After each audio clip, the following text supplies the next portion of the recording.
Hi! Okay, I finished reading Red, White, and Royal Blue a couple days ago, and I wanted to talk about it, just give a little review and my thoughts and a couple things I liked about it and things I didn't like about it. I gave it 4 stars, which I feel like is maybe a little high, but I feel like I've given way worse things 3 stars, so it couldn't be 3 stars, you know? Anyway. So if you don't know, this is like a queer romance about the first son of the United States, the son of the president, falling in love with, getting into a relationship with a prince of England. So it's very romance, it's a little goofy, it's very politics themed, but it doesn't really interrogate politics very much. So yeah, I will say, I should have written a list, but I just really didn't want to. So, things I liked about it. I think the overall writing style was nice. It was easy to read. I generally enjoyed it. I mostly enjoyed the characters, the dialogue. They were very quippy. Yeah, it was pretty good. A good amount of description, a good amount of other stuff. Yeah, writing, generally good. The characters, I generally liked definitely Alex. So Alex is the president's son. He's the perspective character, and then Henry is the prince.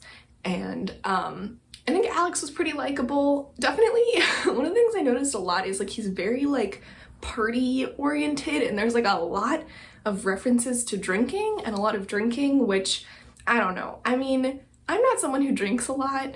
I don't never drink, but it just seemed like a lot, and it was kind of not questioned, which I think is kind of not an uncommon thing in American culture, especially drinking to cope with things. Drinking is a funny thing of haha, I'm so stressed, but it's not, it can be more serious than that. And there was a lot of going to parties and drinking, or talking about drinking, or references to people drinking when they were stressed, and I was like, dude, chill out. I think he's 21 in this, and I don't know, there's just a lot of references to drinking for me. It made it a little bit unrelatable and a little bit whoa, especially scenes, for example, that he'd be talking to another politician that he had looked up to and worked for his campaign and stuff, and he would make a reference to something he had thought when he was working on this guy's campaign a year ago, and for no reason it would be when we had that whiskey. And I'm why is that there? I don't know, not that I'm no underage drinking ever, but it's just if you're trying to make this kind of mentor-mentee relationship, adding in underage drinking is just kind of strange and makes me feel a little uneasy, and just why is that there? Okay, that's not even really about the character, but that's Alex. Henry, I think Alex was nice. He had a bit of a character arc. He realized things about himself and kind of grew and changed, and his plans for the future changed and stuff like that. Henry, on the other hand, was kind of just perfect the whole time, which I guess is fine. He's not the perspective character. He's the romantic lead. But I kind of wish that he would have changed, especially because he's royalty. And okay, I'm not saying this kind of overlaps with the politics, but elected politicians are one thing. Obviously they hold those things, they choose to support things, and then they're elected because of the things they support and the people who like them. So there's a certain set of things that they're probably going to be aligned with if they're an elected politician of a certain group, right? So Alex being into the things that his mother, who's the president, as a Democratic president, is into, kind of makes sense, right? But Henry is just kind of also has those same politics, even though obviously the crown does not have those politics, and it's this thing of the crown is old and regressive and mean, and the queen is kind of that, and his older brother, who's also the next in line for the throne or whatever, are kind of that. But Henry, despite growing up in this environment, despite growing up super wealthy, despite growing up super privileged, although obviously there are downsides to that life, I would not want to be royal, don't get me wrong, but he also has perfect democratic politics, and he doesn't have to learn anything. He's just perfect. He just needs to learn to stand up for himself, that he can have what he wants. And I think it would have been more interesting if there's like this thing where they start out as enemies, right? And Alex thinks that Henry is super stuck up and super privileged, and it's like, oh, he just had a bad day. He was just mean because he was sad. And it's like, well, I think it's more interesting if he's actually a little bit mean or actually kind of privileged and actually has to learn like, oh, like this is not okay. Like, I just think that would have been more interesting. It's not like inherently bad, but it would have been more interesting. So those are my thoughts. So those are the two main characters. There's also, Alex has a sister named June and a best friend named Nora. June is fun. She's a journalist and a writer, and she's kind of like a little bit older than Alex, but still figuring out how to be an older sibling, not be too attached. She wants to take care of Alex, but he kind of has to learn his own things. She's nice. Nora is fine. She's like very numbers based. Around the same age as Alex, they like kind of pretend they're in a relationship for the press and stuff like that. I think they were fine. They had a mostly fun dynamic. Yeah. Henry has a friend, Pez, who's like a rich billionaire philanthropist of African heritage. Yeah, okay, I want to touch a little bit on like representation in this book. A lot of these characters are not white or have some sort of non-waspy white background, which I think is generally good. I'm not going to comment on like the quality of the representation too much of groups that I'm not a part of. I don't feel like I know enough to evaluate that, and it obviously depends a lot. So Alex and his sister June are half Mexican. I believe their dad is Mexican heritage, that kind of thing. They speak a little bit in Spanish, which didn't feel the most, I mean, I speak a lot of Spanish, but I'm not like a bilingual speaker. Wasn't raised speaking Spanish, so I'm not going to comment too much on that, but definitely it felt a little bit awkward, the uses of Spanish in here. But I've definitely seen way worse in other books. But I'm not going to comment too much on that. Just like one thing to bring up, they talk a little bit about like food that they make with their dad and like being a person of color in politics, in American politics, which I think is like generally like good to see some representation. I don't really know that it was done the best, but it didn't seem horrible. Henry's best friend is of African heritage, and that was only a little bit commented on. Like at one point, Philip, Henry's snobby older brother, like insults his traditional dress and maybe kind of makes implications that he's not hanging around the right kind of people, which is racist. And I guess that's fine. Like the monarchy is pretty racist. Yeah, whatever.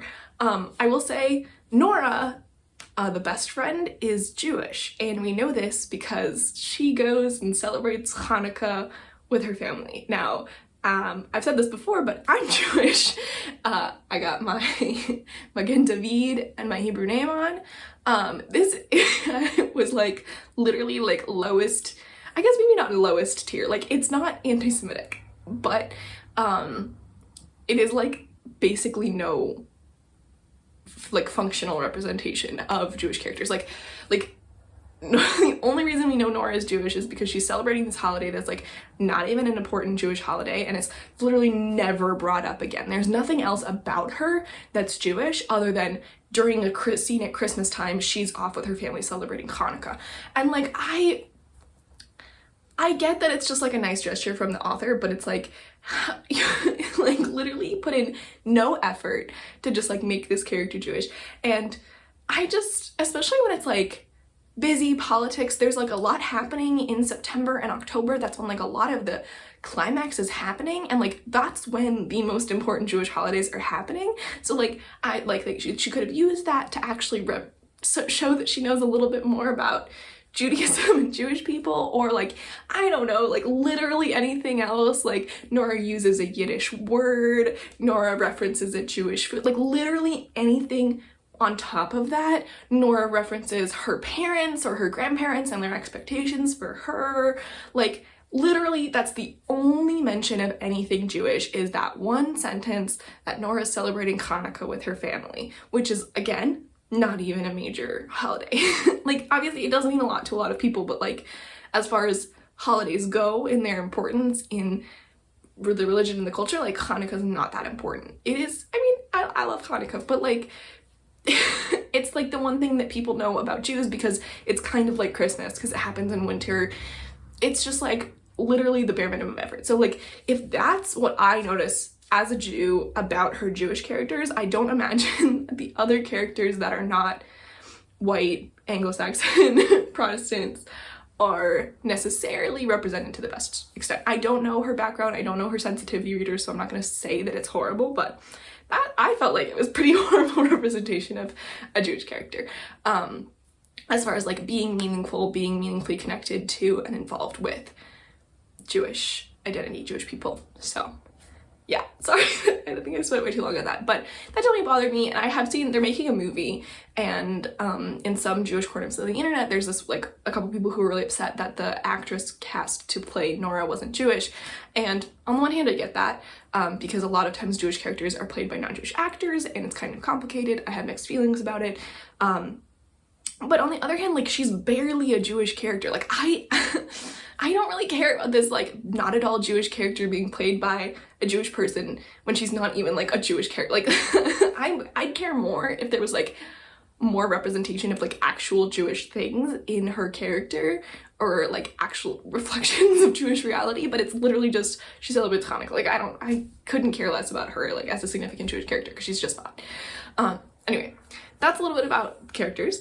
And as you can see, I had some problems, but this was like literally barely a thing in the book. So most of it, I just like, whatever, I enjoyed the characters. It was fine. Let me see if any of my annotations hold anything interesting. Other thing I do want to talk about is the politics, but I want to see if there's anything else I want to get into there. Oh, there's a whole thing with emails. They started sending emails, and I was like, I wonder if this is gonna come up later, and it did. So that's spoilers, sorry. Yeah, so basically just to close, I'll touch on the politics a little bit. So like I said, there is a president, and this is about her son.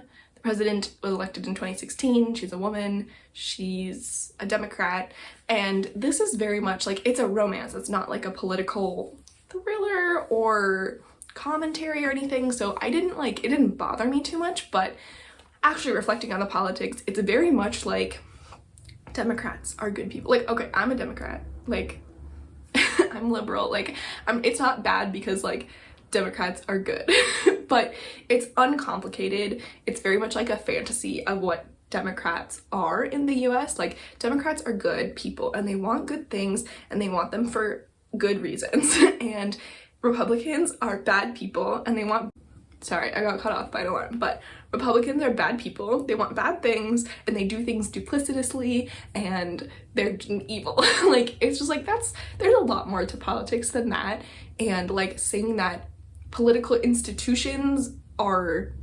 uncomplicatedly good is, or like have always been good, I don't know, it kind of rubbed me the wrong way. Like, there are a lot of problems with our political institutions, there are a lot of problems with democratic elected politicians as people.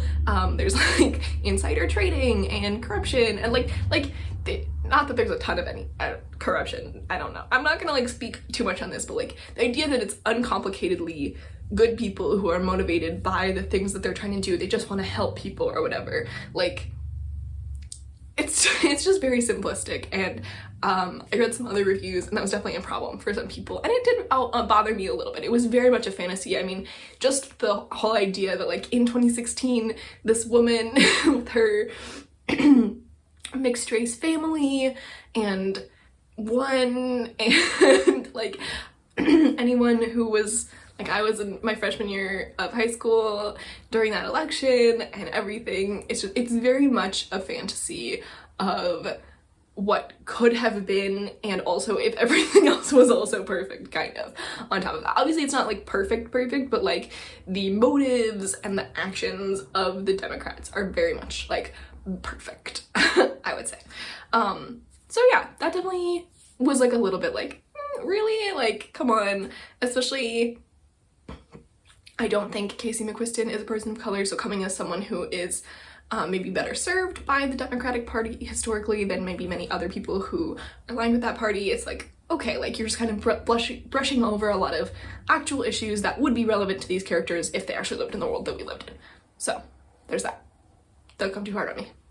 I didn't like do any research for this, but those are just kind of my feelings. Other than that, I thought it was fun. I'd read another thing from her. She has another one that's kind of more of a thriller, so I'm considering reading one of her books that's less about politics, less about characters with backgrounds she doesn't care to flesh out as much. I guess the other thing is just like these people are very privileged. Obviously, one of them is Prince. One of them, like, his parents, like Alex's parents, I think grew up less privileged, but he is obviously privileged, and like they make career changes just like on the drop of a hat. And like one of the like wrap up things, spoilers, is that like Henry buys a brownstone in Brooklyn that they can like live in, supposedly, in New York City. And I'm like, well, thank God that you're filthy rich and can buy a house in Brooklyn just like that, because like property in New York City is insanely expensive. So just kind of like definitely like a gloss over all of their problems. Like obviously some of their problems are caused by the fact that they're filthy rich and famous, but then a lot of them can be solved by the fact that they're filthy rich and famous, like flying all over the world to see each other. And I'm just like, y'all, like so rich. Which is definitely a little bit of like, okay, you live on a different plane than I do, and I'm not even, like, I have a great life and my family has plenty of money, like, but this is just a whole nother level. So yeah, there's also that, if that turns you off. But overall, I did really enjoy the book. I thought the romance was fun. I thought the characters were good. I think the style was good. I know it was funny, it was engaging. I read it in like 3 days, 2.5 days, and yeah, I would read another book by Casey McQuiston. But sometimes she kind of like tries to add in a lot of representation that's not necessarily well thought out, well developed, coming from a place of knowledge and connection. And the politics were definitely like, that was not the topic, but they were there because it's like political romance. So yeah, that is Red, White, and Royal Blue. Will I see the movie? Maybe. I probably will at some point. I'm not one who goes out and sees movies when they come out too often, so